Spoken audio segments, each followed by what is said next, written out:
झारखंड में नौकरी के नाम पर कैसा खेल चल रहा है यह किसी से छुपा नहीं है। कभी परीक्षा का पेपर लीक हो जाता है तो कभी बिक जाता है तो कभी मौत की दौड़ दौड़ाई जाती है।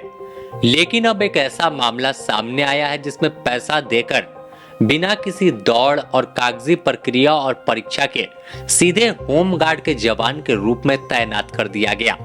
हैरत की बात यह है कि फर्जी तरीके से बहाली के बाद जवान को लोकसभा चुनाव में ड्यूटी भी कराई गई और विभाग ने करीब 2.5 लाख से अधिक रुपए उसे तनख्वाह के रूप में दे दिया।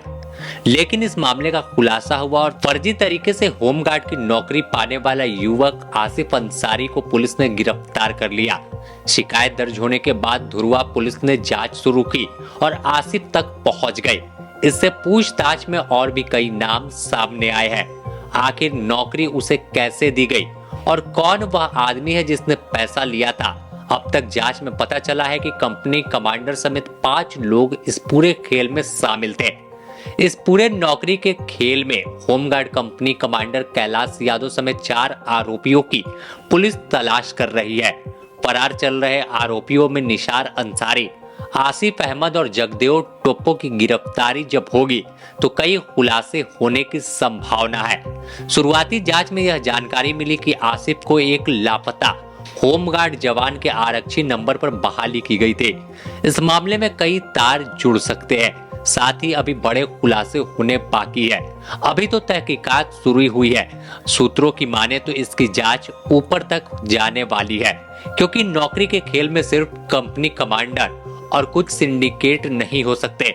इसके पीछे और भी कई बड़े चेहरे शामिल होने की संभावना है। बताया जा रहा है कि 1,30,000 रुपए देकर आसिफ ने नौकरी पाई थी। आसिफ ने खुद पुलिस के सामने कबूल किया कि जिन कंपनी कमांडर के अलावा लोगों का नाम लिया है उन्हें बताया कि 1,30,000 रुपए दिया था, जिसके बाद तमाम दस्तावेज उसके तैयार किए गए और फिर नौकरी दी गई। आसिफ ने यह भी बताया कि उसने किसी तरह की परीक्षा या दौड़ में शामिल नहीं हुआ था, सिर्फ पैसा दिया और नौकरी मिल गई। तो जिस तरह से यह बड़ा खुलासा झारखंड होमगार्ड जवान में नियुक्ति को लेकर हुआ है, आखिर बिना जांच पड़ताल के कैसे उसे नौकरी दी गई? अगर कोई जवान लापता था तो वह वापस नहीं आया, लेकिन उसके जगह पर उसके आरक्षी नंबर पर आखिर आसिफ को पैसे लेकर नौकरी कैसे दे दी गई? क्या इसके पीछे कोई और लोग शामिल थे? आसिफ के अलावा और कितने लोगों को ऐसे ही नौकरी दी गई है? कई सवाल खड़े हो रहे हैं जिसका जवाब किसी के पास नहीं है। लेकिन जब विभागीय जांच शुरू होगी तो कई खुलासे होंगे और कई जो चेहरे हैं वो बेनकाब होंगे। Bureau report, the news post, Ranchi.